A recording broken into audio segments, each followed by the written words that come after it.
Hey everybody, this is Dr. Flight. Hope you're doing great. I want to walk through a couple concepts associated with the relationship a firm has or an organization has with its external partners, and in particular, we'll talk about it in the context of customers. So relationships are a real important concept in business and in organizations, relationships within the organization, but then also relationships that the firm has with outside parties, including suppliers and distributors and business partners, third-party partners, the government, external stakeholders, owners, shareholders, and of course, customers. And so from a marketing perspective, our goal is to develop relationships with customers who will then return the relationship value that they receive in terms of increased sales and loyalty and things like that. So that's kind of our goal. But keep in mind that relationships happen, as I mentioned, kind of all over, and they're not just a customer-only concept. While I'll speak today kind of in a strong way towards the role that relationships and customers have, keep in mind that, as I mentioned, this idea of having relationships with employees and then other constituents outside the firm plays a big role in the things that we do as well. What is the value of having a relationship, and can you use that relationship as an asset to capitalize on in terms of maybe your position in the marketplace or again, future sales and things of that nature. Maybe that's something that a firm would want to be able to do. Certainly when relationships are garnered, you can expect that from that relationship partner, you'll have increased trust, commitment, cooperation, and think about this, especially if you have strong relationships with your supply partners or with your distribution partners or other companies that you rely on to create value in the value chain. Same idea in the sense that when you have strong relationships with them, there is an asset to that relationship or something that is good comes out of it. And certainly that's no different from external partners to customers as well. In some contexts, people will say, and some people would argue, that relationships that firms are able to have are in fact the most important kind of asset or strength, if you will, or resource that a company might even be able to possess. Now, that, of course, is probably a little bit of an extreme position, but it's not entirely off base either. Certainly, we know from research that companies can leverage the relationships they have into strategic competitive advantages. So that should be something that is an outcome. Maybe you don't form strong relationships solely because you want to create a SCC, a sustainable competitive advantage, but it certainly has its benefits. And when we switch to consumers, and when we talk about this relationship idea with consumers, that competitive advantage may lie in the ability to have what we call customer advocacy. Where customer advocacy across platforms, social media, and some things like that represents the likelihood and the act of customers speaking up and speaking out for our brand.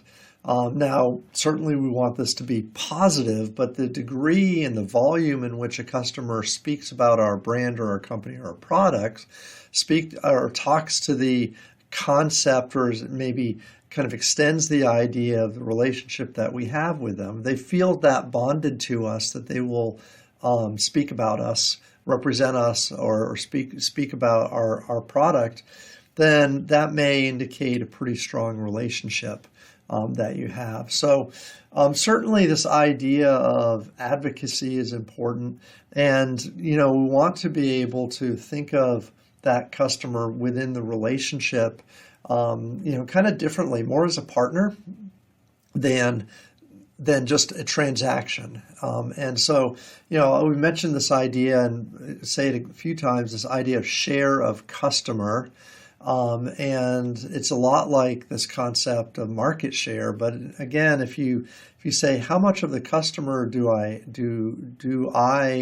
are they willing to give to me? So if there's a certain budget that a customer has in a product category and they're willing to spend 80% of that budget with you, then that would suggest a fairly strong bond or relationship that you have with them.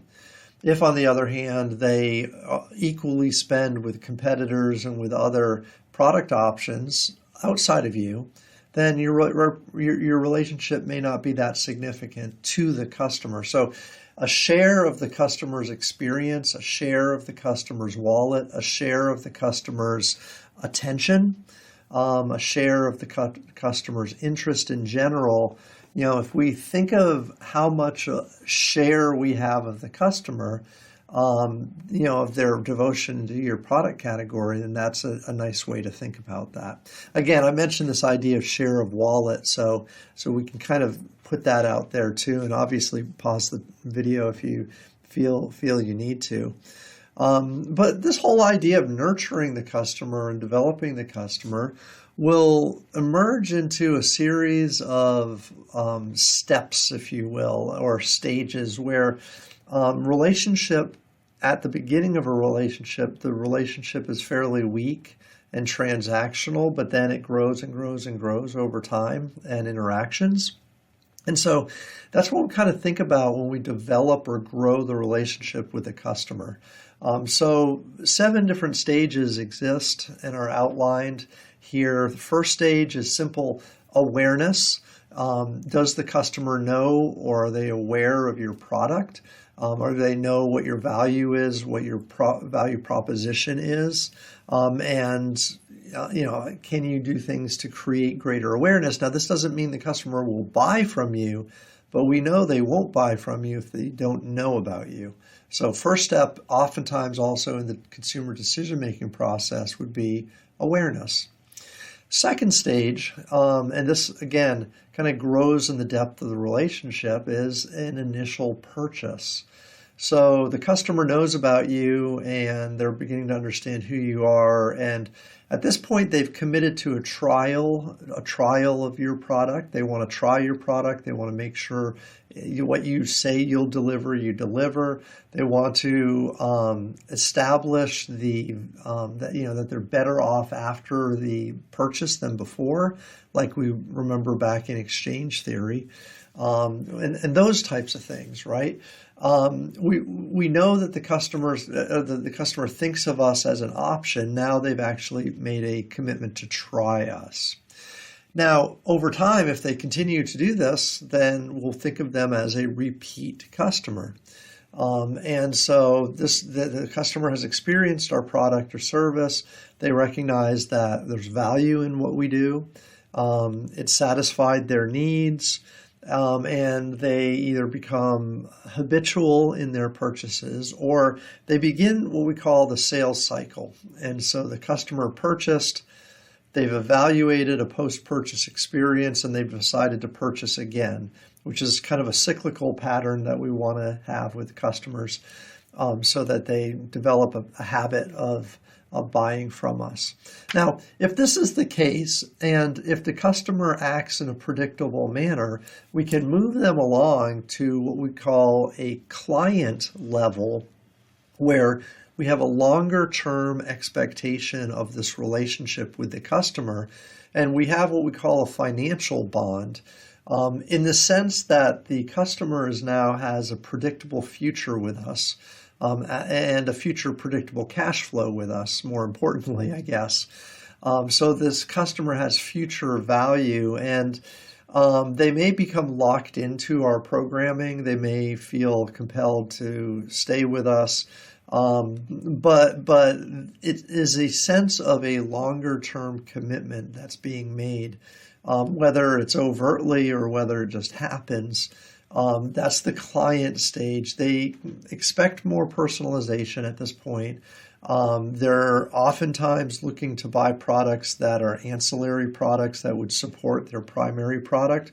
So in other words, if you sell the customer a product in one product category, they may look to other products you could offer them that would go with them, that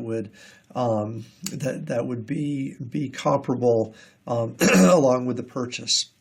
If you buy, for instance, a handbag, you may want matching accessories that go with the handbag, and so those cross-product sales might take place. They might happen. Okay, number 5, community. So again, we're developing a bond or a relationship. When we get to the community stage, the customer begins to feel like psychologically and emotionally the product or the brand is part of them and kind of in their, they want to be part of the community or experience of being in that brand. You may see peer-to-peer relationships forming and intersecting. So other customers may reach out, or you might join an affinity group, a group that loves this brand, which you're a part of now, and you're a part of that community, right? So community bonding then brings that relationship a little bit further until we reach the 6th stage, which is probably the bigger stage you can think of, and that's that consumer or customer advocacy definition that we just saw a short while ago, where the customer advocates for the brand or the product. They tell others about it. They talk it up positively.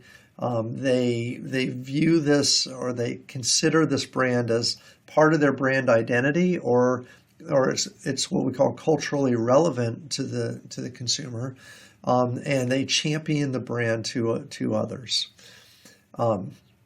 And so that's 1 through 6. Now, step number 7, this is the last stage, success beyond advocacy.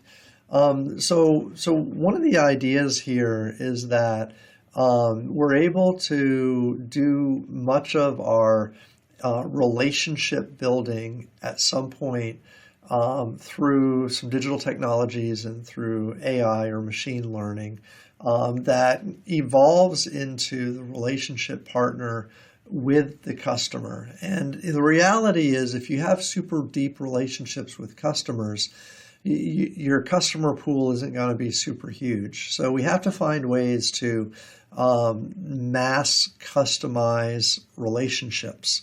And AI is a way we do that, or can do that, where we take a lot of data and a lot of information, and we form just the right messaging, just the right relational value that can be delivered to the customer, and go from there.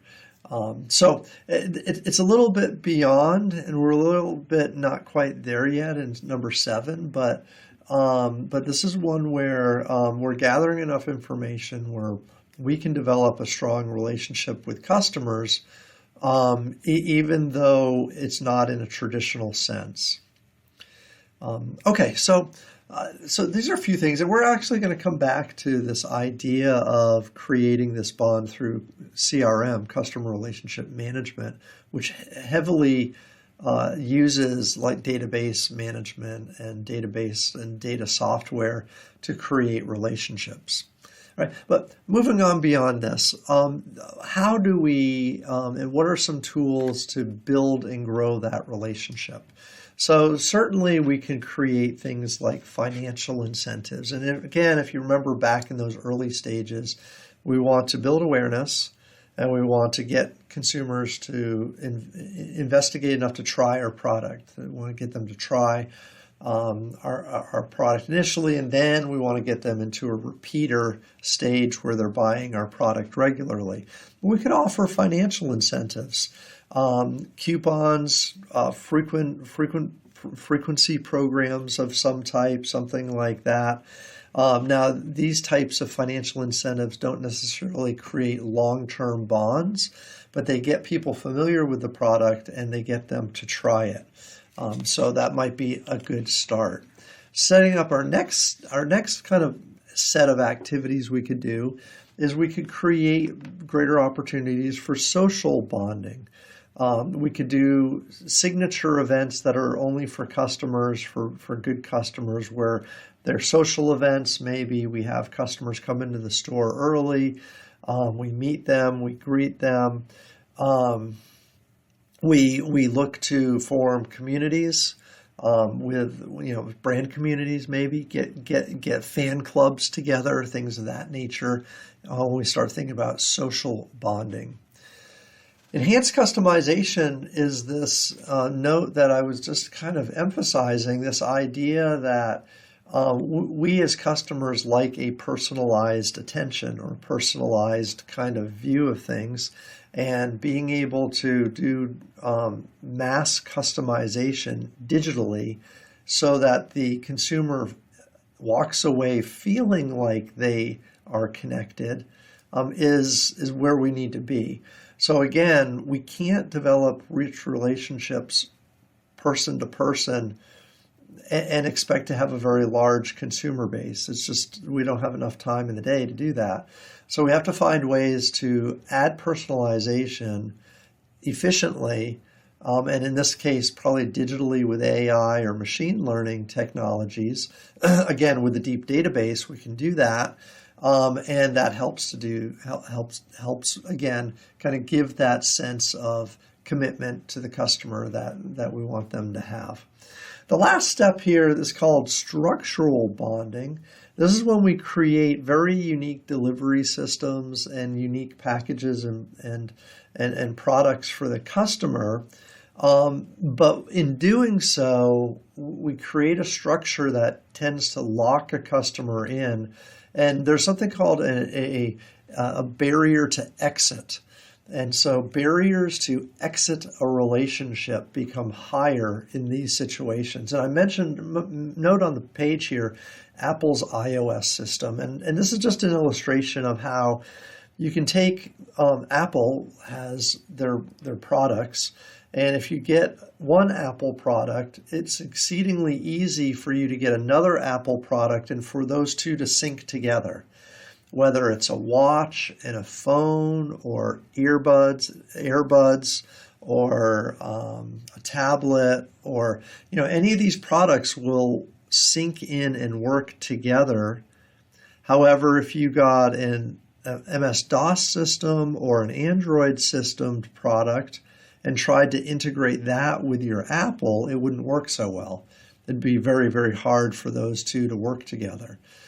So sort of the structural bonding kind of idea here is that when you buy one of these products, it kind of locks you into that platform, and then it makes it easier for you to buy cross-product